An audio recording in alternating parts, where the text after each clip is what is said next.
नमस्कार, स्वागत आहे आपल्या सर्वांचं आपल्या एस के एज्युकेशन या ऑनलाईन लर्निंग प्लॅटफॉर्मवर आणि आपल्या MPSC लाईव्ह सेशनमध्ये. आज आपण पुन्हा एकदा काही महत्त्वपूर्ण प्रश्न आहेत या प्रश्नांचं ॲनालिसिस करत आहोत. प्रश्नांचं ॲनालिसिस करत असताना आपल्याला प्रत्येक सेंटेन्स व्यवस्थितरित्या समजून घ्यायचं आहे आणि त्या सेंटेन्समध्ये नेमकी काय चूक आहे, काय एरर आहे, काय मिस्टेक आहे किंवा त्या मिस्टेकच्या मागे असलेला कोणता कन्सेप्ट आहे किंवा कोणता नियम आहे किंवा कोणता एक्सेप्शन आहे हे आपल्याला व्यवस्थित समजून घ्यायचं आहे. चला सुरुवात करूया आजच्या आपल्या महत्त्वपूर्ण प्रश्नांना. पहिला प्रश्न आपल्या स्क्रीनवर आहे. Identify the correct sentence. आपल्याला करेक्ट सेंटेन्स ओळखायला सांगितलेलं आहे. पहिलं सेंटेन्स पहा. I have ordered for dinner.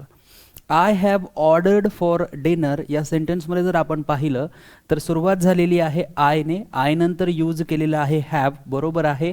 Have नंतर ऑर्डर्ड यूज केलेला आहे की जो व्हर्बचा तिसरा फॉर्म आहे आणि तो देखील बरोबर आहे. सो आय नंतर जर आपण व्हर्ब घेत असणार तर तो V1 असेल किंवा V2 असेल, परंतु आय नंतर जर हॅव असेल तर त्यानंतर व्हर्बचा जो फॉर्म असेल तो तिसरा फॉर्म असेल, V3 असेल. आणि याच्यानंतर हे जे डिनर लिहिलेलं आहे या डिनरच्या आधी हा जो फॉर यूज केलेला आहे हा चुकीचा आहे. आय हॅव ऑर्डर्ड डिनर असं आपण म्हणू शकतो, परंतु I have ordered for dinner असं आपण म्हणू शकत नाही. आणि म्हणून या ठिकाणी जो फॉर यूज केलेला आहे तो अननेसेसरी आहे, इरेलेव्हंट आहे, चुकीचा आहे किंवा तो त्या ठिकाणी काहीही कामाचा नाही. आणि म्हणून पहिलं सेंटेन्स जे आहे हे पहिलं सेंटेन्स चुकीचं आहे.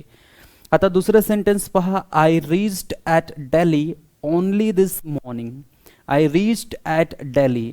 आता आपल्या सर्वांना माहिती आहे की दिल्ली ही एक सिटी आहे आणि सिटीसोबत आपण ॲट हे प्रेपोजिशन यूज करत नाही, सिटीसोबत आपण इन हे प्रेपोजिशन यूज करतो. म्हणून या सेंटेन्समध्ये सर्व काही बरोबर आहे, परंतु दिल्ली जे आहे ते एक सिटी आहे, महानगर आहे, विशेष म्हणजे भारताची राजधानी देखील आहे. त्यामुळे याच्यासोबत हा जो ॲट यूज केलेला आहे हा चुकीचा आहे आणि म्हणून दुसरं सेंटेन्सही चुकीचं आहे. दोन्ही सेंटेन्सेस चुकीची आहे, म्हणून ओनली ए, एक ऑप्शन, दोन ऑप्शन कॅन्सल होणार. बोथ सेंटेन्स करेक्ट आहे असं आपण म्हणू शकत नाही. दोन्ही सेंटेन्सेस चुकीची आहेत म्हणून आपण म्हणू शकतो नायदर वन नॉर टू. म्हणजे पहिलंही सेंटेन्स चुकीचं आहे आणि दुसरंही सेंटेन्स काय आहे, चुकीचं आहे. क्लिअर आहे सर्वांना? So I have ordered dinner असं आपण म्हणणार, I have ordered for dinner असं म्हणणार नाही. आणि दिल्ली ही सिटी आहे त्यामुळे त्याच्यासोबत आपण ॲट हे प्रेपोजिशन यूज करणार नाही, इन हे प्रेपोजिशन यूज करणार. तर हे दोन महत्त्वपूर्ण पॉईंट्स या प्रश्नातील सर्वांनी लक्षात ठेवायचे. ओके, आता यानंतर पुढचा प्रश्न आहे. Identify the correct sentence. First sentence is I as well as they am tired of this routine work. मी आणि माझ्यासोबत जो कोणी ते आहेत, मी आणि ते जे रुटीन वर्क आहे त्या रुटीन वर्कला कंटाळलेले आहेत, त्या रुटीन वर्कने थकलेले आहेत. मग आता बघा या सेंटेन्समध्ये काय आहे. सर्वात आधी आपल्याला लक्षात घ्यायचं आहे की आपल्याकडे एक सब्जेक्ट वन असेल आणि त्याच्यानंतर ॲज वेल ॲज असं लिहिलेलं असेल. एक सब्जेक्ट वन असेल आणि त्या सब्जेक्ट वन नंतर ॲज वेल ॲज असं लिहिलेलं असेल आणि याच्यानंतर असेल सब्जेक्ट टू. हा आहे आपला सब्जेक्ट वन.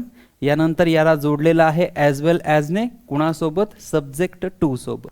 जर सब्जेक्ट वन हा सब्जेक्ट टू सोबत ॲज वेल ॲजने जोडला असेल तर याच्यानंतर हा जो व्हर्ब येणार आहे हा व्हर्ब पहिल्या सब्जेक्टच्या नुसार येईल.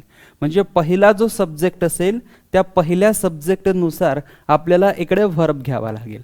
पहिला सब्जेक्ट जर सिंग्युलर असेल तर व्हर्ब सिंग्युलर, पहिला सब्जेक्ट जर प्ल्युरल असेल तर व्हर्ब प्ल्युरल घ्यावं लागेल. मग इथे बघा ॲज वेल ॲजने दोन सब्जेक्ट जोडलेले आहेत. इकडे आहे आय आणि इकडे आहे दे. आय आणि दे हे दोन सब्जेक्ट आहे. Subject one I, subject two they यांना कशाने जोडलेला आहे, ॲज वेल ॲजने जोडलेला आहे. मग अशा परिस्थितीत या ठिकाणी हा जो व्हर्ब येणार हा व्हर्ब पहिला जो सब्जेक्ट आहे त्याच्यानुसार येणार. मग पहिला सब्जेक्ट काय आहे, आय, आणि आय सोबत आपण ॲमचा वापर करतो का, यस. म्हणजे या पहिल्या सब्जेक्टनुसार हा ॲम या ठिकाणी पूर्णतः बरोबर आहे. आणि त्यानंतर tired of this routine work हेही बरोबर आहे. म्हणजे हे पहिलं सेंटेन्स जे आहे हे पहिलं सेंटेन्स पूर्णपणे बरोबर आहे. परंतु सुरुवातीला जेव्हा आपण हे सेंटेन्स रीड करणार आपल्या असं लक्षात येणार किंवा आपल्याला असं वाटणार की हे सेंटेन्स चुकीचं आहे, कारण आपल्या मनात असा विचार येणार की इथे दे आहे आणि दे नंतर लगेचच यूज केलेला ॲम हा चुकीचा आहे, दे नंतर लगेचच ॲम कसा येऊ शकतो, म्हणून आपल्याला असं वाटणार की हे सेंटेन्स चुकीचं आहे. परंतु असं नाही. हा पहिला सब्जेक्ट हा दुसरा सब्जेक्ट याला जोडलेला आहे ॲज वेल ॲजने, आणि ॲज वेल ॲजने जर दोन सब्जेक्ट्सला जोडलं असेल तर पहिला जो सब्जेक्ट असेल त्या सब्जेक्टनुसार पुढे आपल्याला व्हर्ब घ्यावा लागतो. मग या ठिकाणी पहिला सब्जेक्ट आय आहे, त्यामुळे आपण त्यानुसार इथे ॲम घेतलेला आहे आणि म्हणून हे सेंटेन्स करेक्ट आहे. क्लिअर. आणि आता दुसरं सेंटेन्स पहा. 50,000 rupees is a big amount. आता आपल्याला या ठिकाणी हे दिसतंय की 50,000 रुपीज 50,000 रुपये.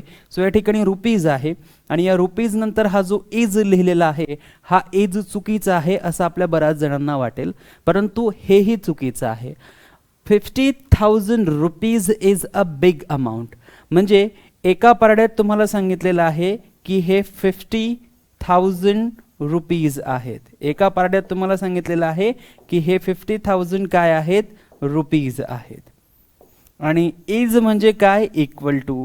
सो हे जे आहे 50,000 रुपीज हे काय आहे, एक बिग अमाऊंट आहे, अ बिग अमाऊंट. म्हणजे या ठिकाणी दोन्ही इक्वल आहे.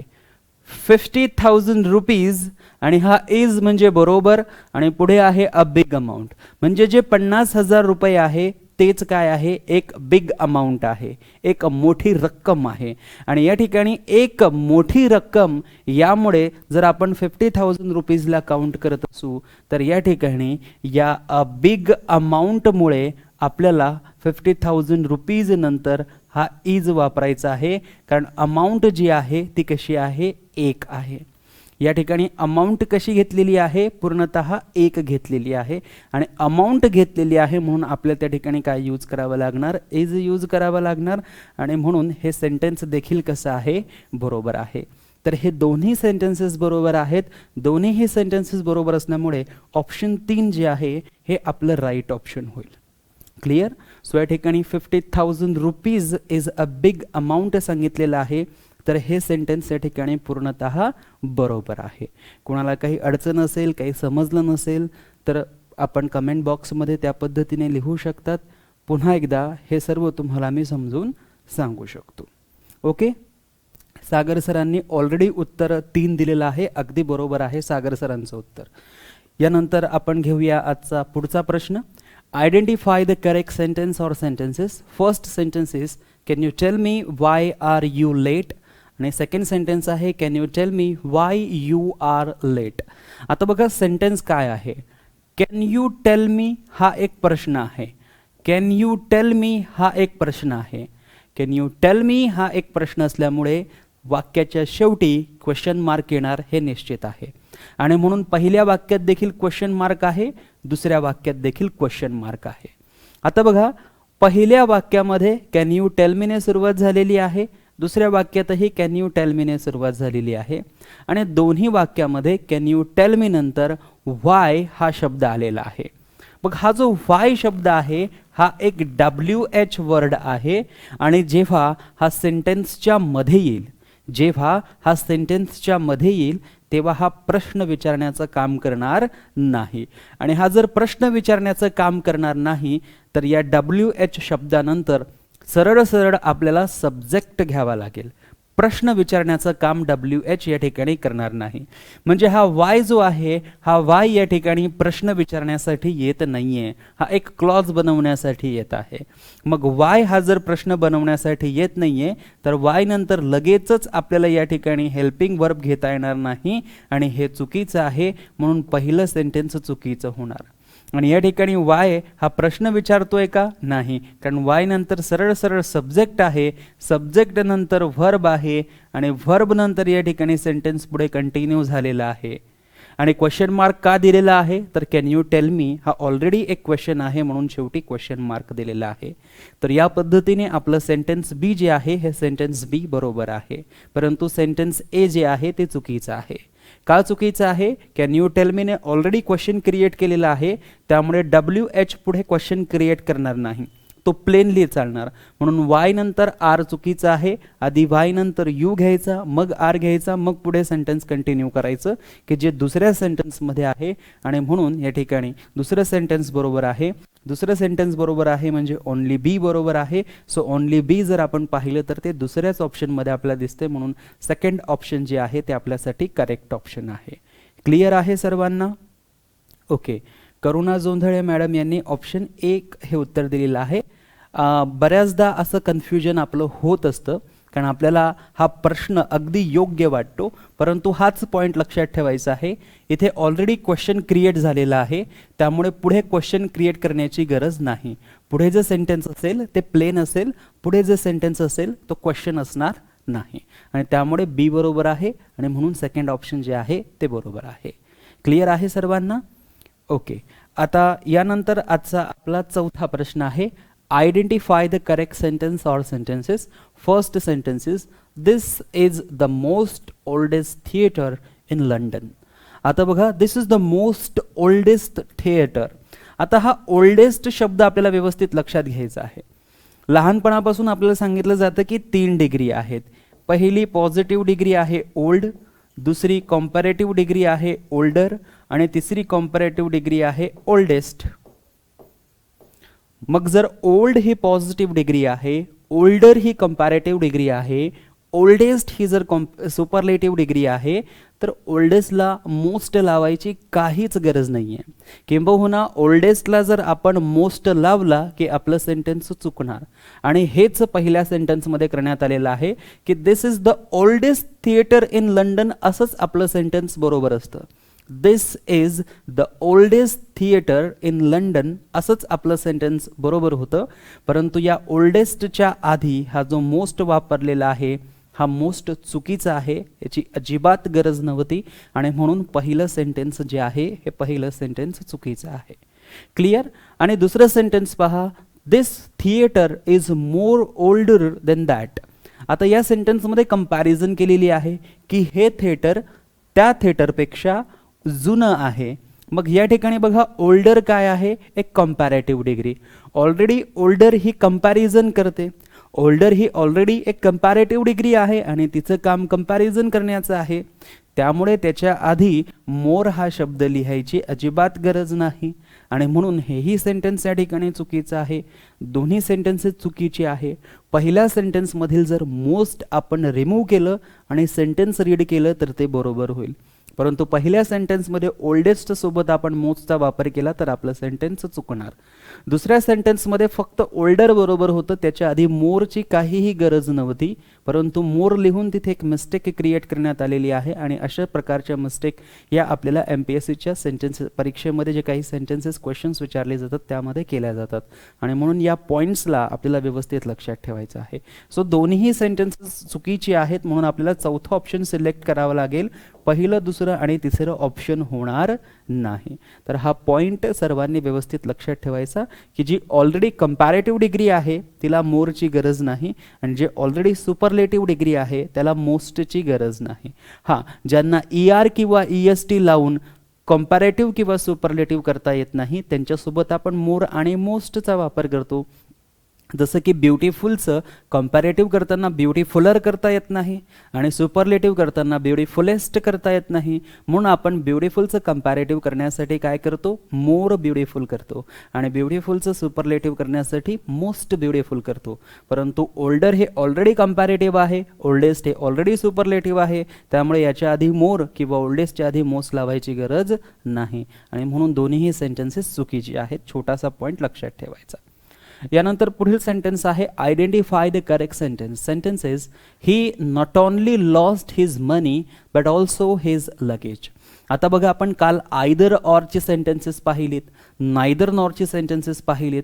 यामध्ये नेमकं काय आहे की आपल्याला आयदर ऑरने जे 2 शब्द जोडायचे आहेत ती प्रॉपर बॅलन्स झाली पाहिजेत, किंवा नायदर नॉरने जी 2 शब्द जोडायची आहेत ती प्रॉपरली जोडली गेली पाहिजेत, किंवा नॉट ओनली बट ऑल्सोने जी शब्द आपल्याला जोडायची आहे ती प्रॉपरली जोडली गेली पाहिजे. मग आता पहिलं सेंटेन्स पहा, he not only lost his money but also his luggage. आता बघा, बट ऑल्सो नंतर काय लिहिलेलं आहे, हिज लगेज लिहिलेलं आहे. बट ऑल्सो नंतर काय लिहिलेलं आहे, हिज लगेज. आणि या ठिकाणी काय आहे, हिज मनी. या ठिकाणी काय आहे, हिज मनी. म्हणजे आपल्याला नॉट ओनली आणि बट ऑल्सोने काय जोडायचं आहे, हिज मनी आणि हिज लगेज. हिज मनी आणि हिज लगेज यांना आपल्याला नॉट ओनली बट ऑल्सोने जोडायचं आहे.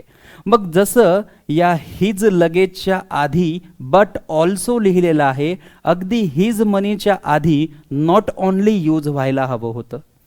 जसं हिज लगेजच्या आधी बट ऑल्सो आहे, म्हणजे बट ऑल्सो हिज लगेजला जोडतंय, तसंच या हिज मनीला इथे नॉट ओनलीने जोडायला पाहिजे होतं. म्हणजे लॉस्ट शब्द या ठिकाणी असायला नको होता. या लॉस्ट शब्दाला इकडे असायला पाहिजे होतं आणि हा नॉट ओनली लॉस्टच्या जागेवर असायला हवा होता. परंतु तसं नाही आणि म्हणून सेंटेन्स बॅलन्स होत नाही. सेंटेन्स बॅलन्स होत नाही म्हणून पहिलं सेंटेन्स जे आहे हे चुकीचं होणार. आता दुसरं सेंटेन्स पहा, हे lost not only his money but also his luggage. आता बघा, बट ऑल्सो नंतर या ठिकाणी काय जोडलेलं आहे, हिज लगेज जोडलेलं आहे. आणि या ठिकाणी जर आपण हिज मनी पाहिलं तर हिज मनीच्या आधी आपल्याला नॉट ओनली मिळतंय का, करेक्ट. सो हा नॉट ओनली कशाला जोडतोय, हिज मनीला. त्यानंतर लगेच बट ऑल्सो कशाला जोडतोय, हिज लगेजला. म्हणजे या ठिकाणी जे दोन शब्द नॉट ओनली बट ऑल्सोने घेतलेली आहेत ती प्रॉपरली जोडलेली आहेत, परंतु पहिल्या सेंटेन्समध्ये त्यांना प्रॉपरली जोडण्यात आलेलं नाही, म्हणून पहिलं सेंटेन्स चुकीचं. दुसऱ्या सेंटेन्समध्ये त्यांना प्रॉपरली जोडण्यात आलेलं आहे, म्हणून दुसरं सेंटेन्स या ठिकाणी बरोबर आहे. So he lost not only his money but also his luggage. त्याने फक्त त्याचे पैसे गमावले नाहीत, तर त्याने त्याचा सामानही गमावला. या अर्थाने सेंटेन्स बी करेक्ट राहील. सेंटेन्स बी करेक्ट राहील तर ओनली बी ऑप्शन 2 मध्ये आहे आणि म्हणून ऑप्शन 2 आपलं करेक्ट उत्तर असेल. क्लिअर आहे सर्वांना? तर अशा प्रकारचे प्रश्न जे आहेत ते आपल्याला विचारले जाऊ शकतात. आयदर ऑर, नायदर नॉर किंवा नॉट ओनली बट ऑल्सो मध्ये आपल्याला हे दोन शब्द अशा प्रकारे मॅनेज करायचे असतात. हे दोन शब्द अशा प्रकारे आपल्याला स्ट्रक्चराइज करायचे असतात. ओके, आता घेऊया प्रश्न क्रमांक 6. Identify the correct sentence. Sentences each of the employees were given bonus. अशा प्रकारचा प्रश्न आपण नेहमी घेत असतो. आपण जितकेही लाईव्ह सेशन्स पाहिले असतील त्या लाईव्ह सेशन्समध्ये आपण प्रत्येक सेशनमध्ये अशा प्रकारचा प्रश्न घेतच असतो. आता तुम्हाला माहिती असेल की इच ऑफ द नंतर, इच ऑफ द नंतर आपण नेहमी प्ल्युरल नाउन घेत असतो, अनेक वचन घेत असतो आणि म्हणून इच ऑफ द नंतर या ठिकाणी बघा एम्प्लॉईज बरोबर आहे आणि या ठिकाणीही एम्प्लॉईज बरोबर आहे. परंतु इच ऑफ द नंतर जर आपण प्ल्युरल नाउन घेतला तर त्याच्यानंतर आपल्याला सिंग्युलर व्हर्ब घ्यावा लागतो आणि सिंग्युलर व्हर्ब जर आपण पाहिला तर वर हा सिंग्युलर व्हर्ब नाही आणि म्हणून पहिलं सेंटेन्स चुकीचं होणार. परंतु वॉज हा मात्र सिंग्युलर व्हर्ब आहे आणि म्हणून सेंटेन्स बी जे आहे ते बरोबर होणार. मग सेंटेन्स बी बरोबर होणार म्हणून ऑप्शन 2 जे आहे ते आपलं करेक्ट ऑप्शन होणार. बाकी सर्व ऑप्शन्स चुकीचे होणार. तर या पद्धतीने हा पॉईंट आपल्या सर्वांनी लक्षात ठेवायचा आहे की या पॉईंटला अनुसरून या पॅटर्नवर आपल्याला प्रश्न विचारले जाऊ शकतात. एकतर आपल्याला या ठिकाणी वर देऊन एरर केला जाईल किंवा या एम्प्लॉईजच्या ऐवजी फक्त एम्प्लॉई लिहून आपल्याला सेंटेन्समध्ये एरर करून दिला जाईल. इथे एम्प्लॉईज आहे तर फक्त एम्प्लॉई असं लिहून आपल्याला सेंटेन्समध्ये एरर करून दिला जाईल. जर या एम्प्लॉईच्या ऐवजी एम्प्लॉई असेल तर हा काय असेल, एरर असेल. क्लिअर आहे सर्वांना? तर हे छोटे छोटे पॉईंट्स सर्वांनी लक्षात ठेवायचे आहेत. यानंतर आजचा आपला 7वा प्रश्न आहे identify the correct sentence. First sentence is the flowers smell sweet. आता बघा या ठिकाणी द फ्लॉवर्स लिहिलेलं आहे आणि फ्लॉवर्स हे एकापेक्षा जास्त आहे म्हणून आपण इथे काय यूज केलेलं आहे, स्मेल यूज केलेला आहे. आणि लक्षात ठेवायचं की ज्या वेळेस आपण स्मेल हा व्हर्ब यूज करतो किंवा टेस्ट हा व्हर्ब यूज करतो किंवा लुक हा व्हर्ब यूज करतो, यानंतर किंवा फील हा व्हर्ब यूज करतो, याच्यानंतर आपण ॲडवर्ब यूज करत नाही. याच्यानंतर आपण ॲडवर्ब यूज करत नाही. याच्यानंतर आपण नेहमी ॲडजेक्टिव्ह यूज करत असतो. याच्यानंतर आपण नेहमी ॲडजेक्टिव्ह यूज करत असतो. आता बघा, आपल्याला माहिती असेल की नाऊन प्रोनाऊन असेल आणि त्याबद्दल जास्त माहिती सांगणारा शब्द असेल तर तो ॲडजेक्टिव्ह, आणि व्हर्ब असेल, व्हर्बबद्दल जास्तीची माहिती सांगणारा शब्द असेल तर त्याला आपण ॲडवर्ब म्हणतो. बघा, आता हे व्हर्बच आहेत. स्मेल व्हर्ब आहे, टेस्ट व्हर्ब आहे, लुक व्हर्ब आहे, फील व्हर्ब आहे. आणि व्हर्ब विषयी माहिती देणारा एखादा दुसरा शब्द असेल तर त्याला आपण काय म्हणतो? ॲडवर्ब म्हणतो. परंतु या ठिकाणी स्मेल, टेस्ट, लुक आणि फील हे असे व्हर्ब्स आहेत, हे असे स्टेटिव्ह व्हर्ब्स आहेत की यांच्यासोबत ॲडवर्बचा वापर केला जात नाही. यांच्यासोबत आपण ॲडजेक्टिव्हचा वापर करतो, कारण हे स्टेटिव्ह व्हर्ब्स आहेत म्हणून. मग इथे जर आपण पाहिलं तर स्मेल हा व्हर्ब आहे, आणि स्मेल व्हर्ब आहे तर स्वीट हा काय आहे? स्वीट हा ॲडजेक्टिव्ह आहे. स्वीट काय आहे? ॲडजेक्टिव्ह आहे. आणि इथे बघा, द फ्लॉवर्स नंतर स्मेल आणि स्वीटली, स्वीटली काय आहे? ॲडवर्ब आहे. ओके, सो स्वीट ॲडजेक्टिव्ह, परंतु स्वीटली ॲडवर्ब आहे. आपल्याला व्हर्बबद्दल माहिती सांगण्यासाठी जास्तीचा शब्द जो येतो, स्मेलबद्दल जास्तीची माहिती सांगण्यासाठी इथे स्वीट आलेला आहे, इथे स्वीटली आलेला आहे. स्मेलबद्दल जास्तीची माहिती सांगणारा जो शब्द आहे स्वीटली, तो ॲडवर्ब आहे, आणि स्वीट जो आहे तो ॲडजेक्टिव्ह आहे. मग आपल्या असं लक्षात येईल की व्हर्बबद्दल माहिती सांगणाऱ्या शब्दाला ॲडवर्ब म्हणतो म्हणून स्वीटली बरोबर असेल, परंतु असं करायचं नाही. हे जे व्हर्ब्स आहेत हे सर्व व्हर्ब्स लक्षात ठेवायचे, आणि याच्यानंतर नेहमी ॲडजेक्टिव्ह येणार, ॲडवर्ब येणार नाही. आणि म्हणून स्वीटली हा शब्द या ठिकाणी कॅन्सल होईल, चुकीचा होईल. मग बी ऑप्शन आपलं होणार नाही. स्वीट हा ॲडजेक्टिव्ह आहे आणि तोच या ठिकाणी बरोबर असेल, म्हणून सेंटेन्स ए बरोबर आहे. सेंटेन्स ए बरोबर आहे म्हणजे पहिलं ऑप्शन बरोबर असेल, बाकीची सर्व ऑप्शन्स या ठिकाणी चुकीचे आहेत. क्लिअर आहे सर्वांना? तर हा छोटासा पॉईंट सर्वांनी लक्षात ठेवायचा. स्मेलसोबत आणखी कोणकोणते व्हर्ब आहेत? टेस्ट आहे, लुक आहे आणि फील आहे. हे महत्त्वपूर्ण आहे आणि यावर कॉमनली आपल्याला प्रश्न विचारले जातात. याच प्रकारचा पुढे देखील प्रश्न आहे बघा. शी लुक चार्मिंग आणि शी लुक्स चार्मिंगली. आता बघा, या ठिकाणी चार्मिंग जो आहे हा एक ॲडजेक्टिव्ह आहे. चार्मिंग जो आहे हा एक ॲडजेक्टिव्ह आहे, आणि हा चार्मिंगली जो आहे हा काय आहे? ॲडवर्ब आहे. चार्मिंगली काय आहे? ॲडवर्ब आहे. मग या ठिकाणी लक्षात घ्यायचं आहे की लुक हा जर व्हर्ब असेल तर याच्यानंतर नेहमी ॲडजेक्टिव्ह यूज केला जातो, ॲडवर्ब यूज केला जात नाही. आणि ॲडवर्ब जर आपण पाहिला तर ॲडवर्ब कोणता आहे? चार्मिंगली आहे. सो सेंटेन्स बी जे आहे हे सेंटेन्स बी या ठिकाणी चुकीचं होणार.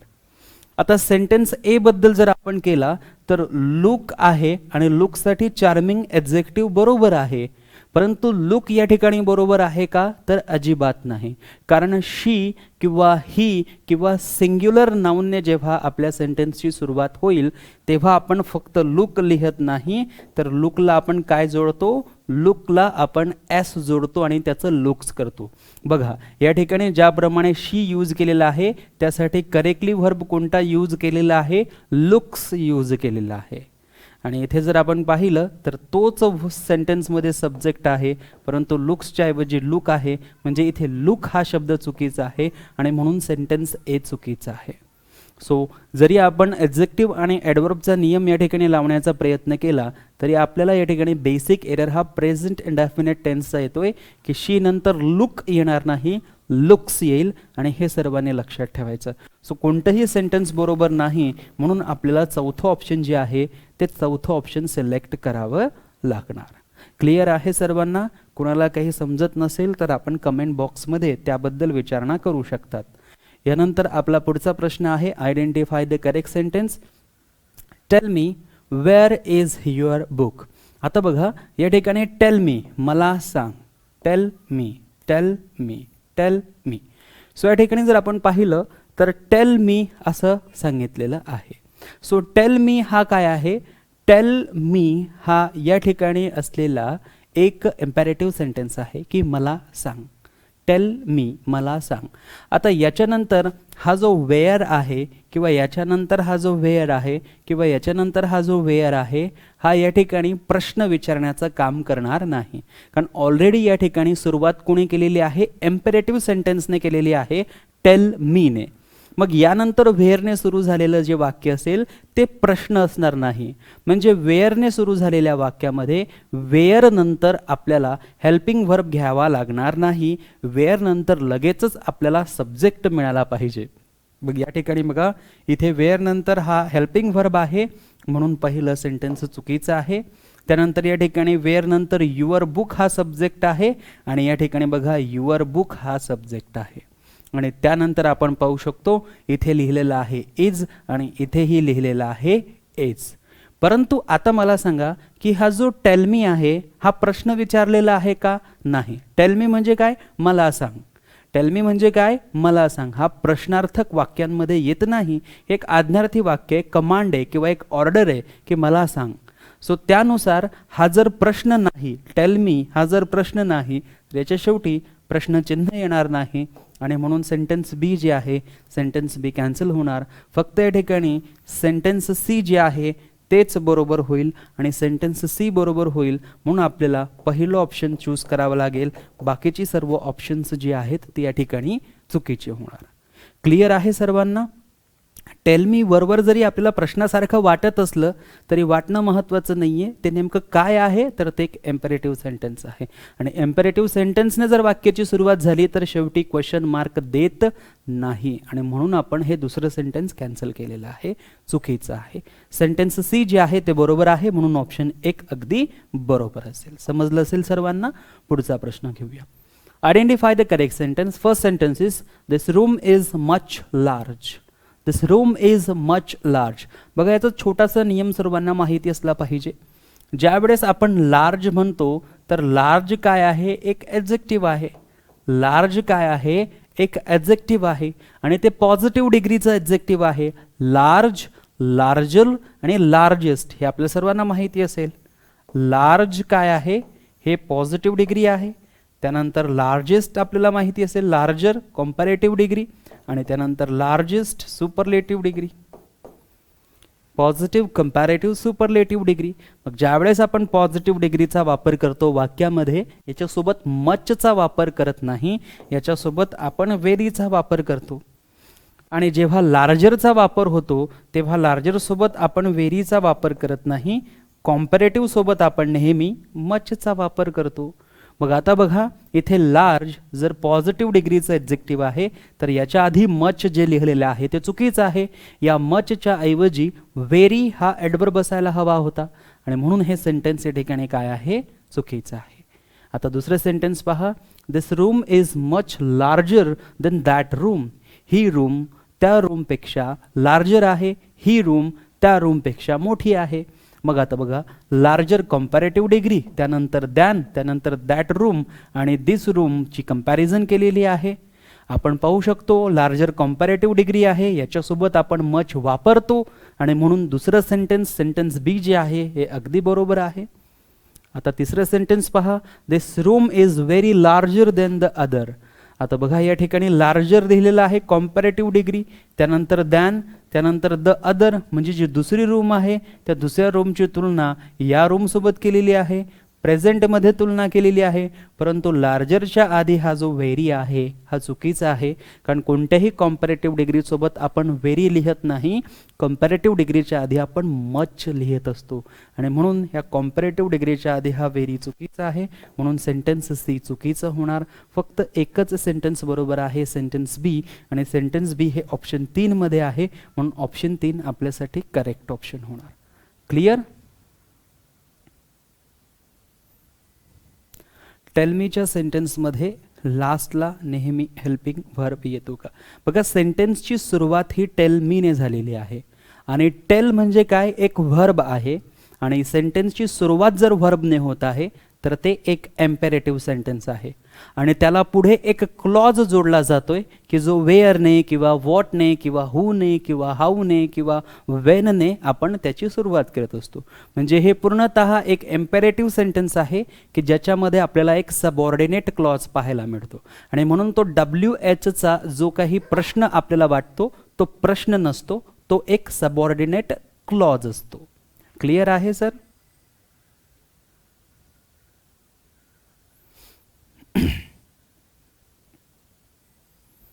Okay, thank you. चला, यानंतर आपला आजचा पुढचा प्रश्न आहे identify the correct sentence. Sentence is he went to Mumbai yesterday. आता बघा, इथे यस्टरडे हा शब्द दिलेला आहे आणि यस्टरडे हा शब्द जर असेल तर मोस्ट प्रॉबेबली सर्वांनी लक्षात ठेवायचं की सेंटेन्स हे पास्ट इंडेफिनिट टेन्समध्ये असेल आणि पास्ट इंडेफिनिट टेन्स म्हणजे काय सर्वांना माहिती आहे, सब्जेक्ट नंतर व्हर्बचा सेकंड फॉर्म असेल तर हा पास्ट इंडेफिनिट टेन्स असेल.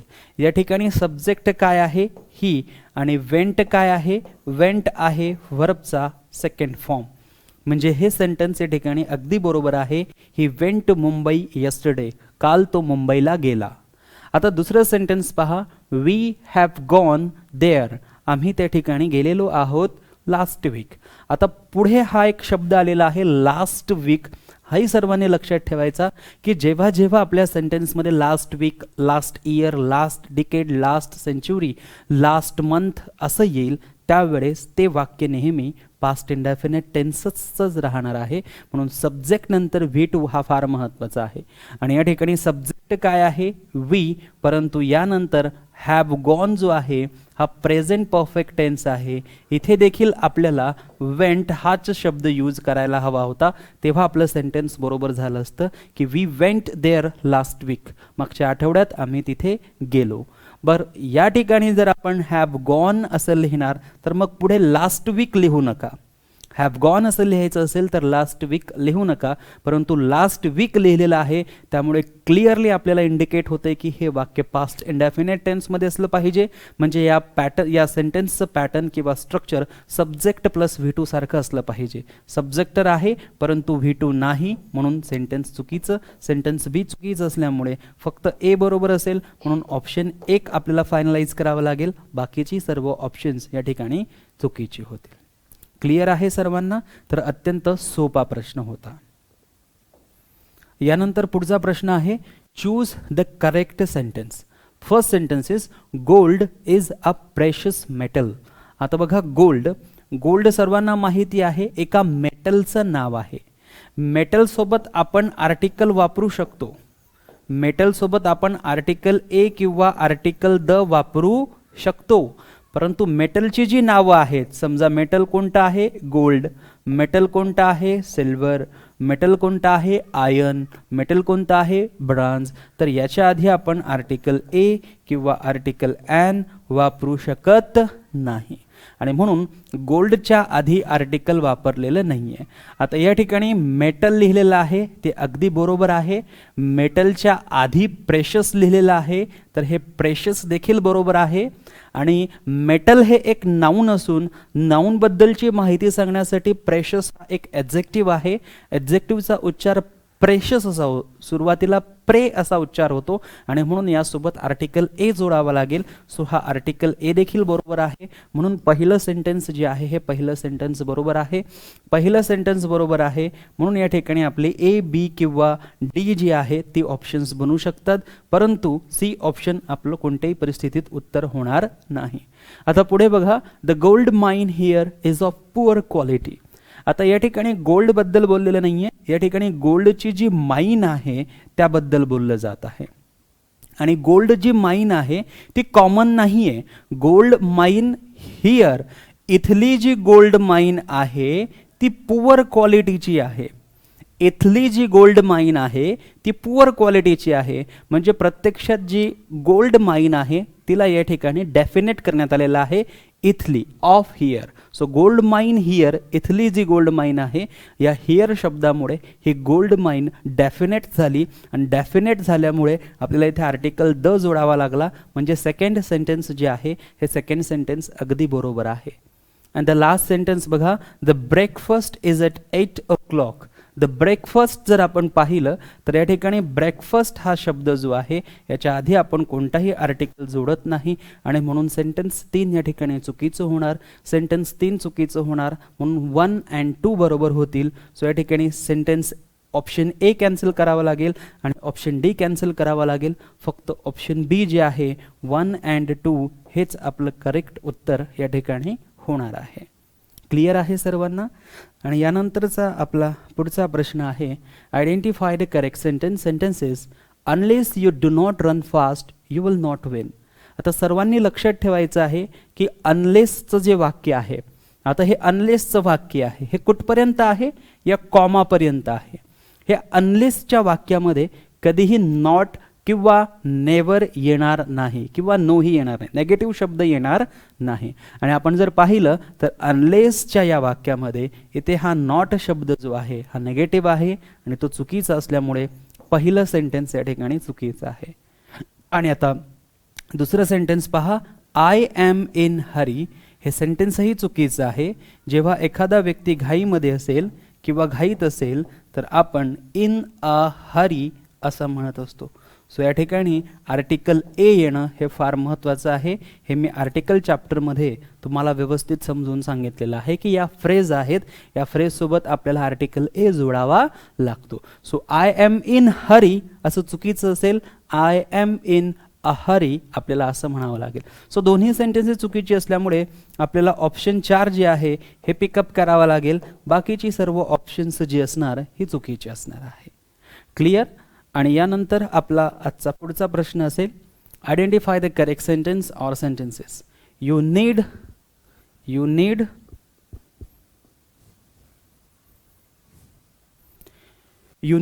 Cricket practice. आता बघा इथे सब्जेक्ट आहे, सब्जेक्ट नंतर हा व्हर्बचा फर्स्ट फॉर्म आहे म्हणजे हा काय असणार, ऑब्जेक्ट असणार. व्हर्ब नंतर येत आहे म्हणजे काय असणार, ऑब्जेक्ट असणार. आता व्हर्ब जो आहे तो प्रॅक्टिस हा आहे, PRACTISE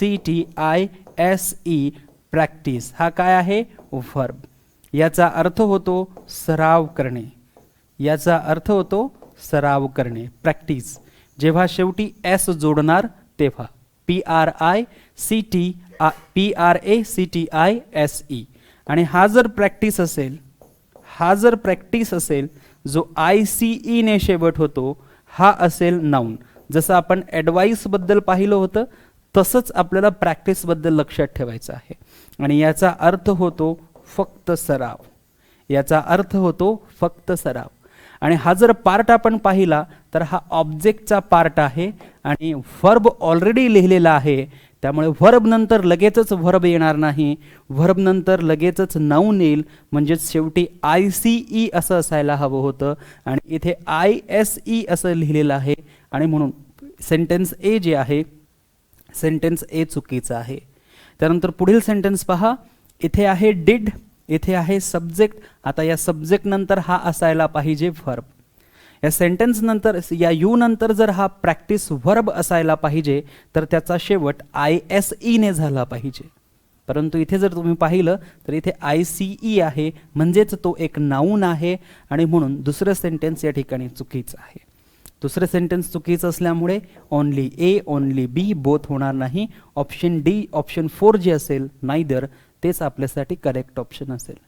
क्लिअर आहे सर्वांना. म्हणजे जो नियम आपण ॲडवाइस बद्दल पाहिला होता तोच नियम प्रॅक्टिस बद्दल देखील आहे की ॲडवाइस ICE, प्रॅक्टिस ICE ने शेवट होईल तर नाउन असेल. प्रॅक्टिस SE ने शेवट होत असेल, ॲडवाइज SE ने शेवट होत असेल तर मात्र ते व्हर्ब असतील आणि व्हर्ब सारखे यूज होतील. क्लिअर आहे सर्वांना. यानंतरचा पुढचा प्रश्न आहे पॉइंट आउट इनकरेक्ट सेंटेन्स. चुकीचं सेंटेन्स आपल्याला या ठिकाणी विचारलेलं आहे, हे लक्षात ठेवायचं. One may smile and smile to be an villain. आता सेंटेन्सची बेसिक मिस्टेक सर्वांच्या लक्षात आली असेल की हा ॲन या विलनसाठी यूज केलेला आहे आणि विलनसाठी ॲन यूज केला जाऊ शकत नाही आणि म्हणून सेंटेन्स ए जे आहे सेंटेन्स ए चुकीचा आहे. A great deal of work is yet to be done हा विचारलेला प्रश्न आहे आणि इथे ही टायपिंग मिस्टेक झालेली आहे. इथे ग्रेट समजायचं सर्वांनी. अ great deal of work, work काय आहे, एक अनकाउंटेबल नाऊन आहे आणि अनकाउंटेबल नाऊनसाठी आपण अ great deal of, a great amount of असं म्हणू शकतो. सो या ठिकाणी अ ग्रेट डील ऑफ बरोबर आहे, वर्क बरोबर आहे आणि हे सिंग्युलरसाठी यूज होतं किंवा हे अनकाउंटेबलसाठी यूज होतं इज, म्हणून हेही बरोबर आहे. सो बी सेंटेन्स जे आहे हे बी सेंटेन्स बरोबर आहे. त्यानंतर अ स्पेड is a very useful tool in farming. शेतीसाठी हा स्पेड नावाचा जो अवजार आहे तो खूप युजफुल आहे, जो टूल आहे तो खूप युजफुल आहे. आपण असं एक अवजार पाहिलं असेल,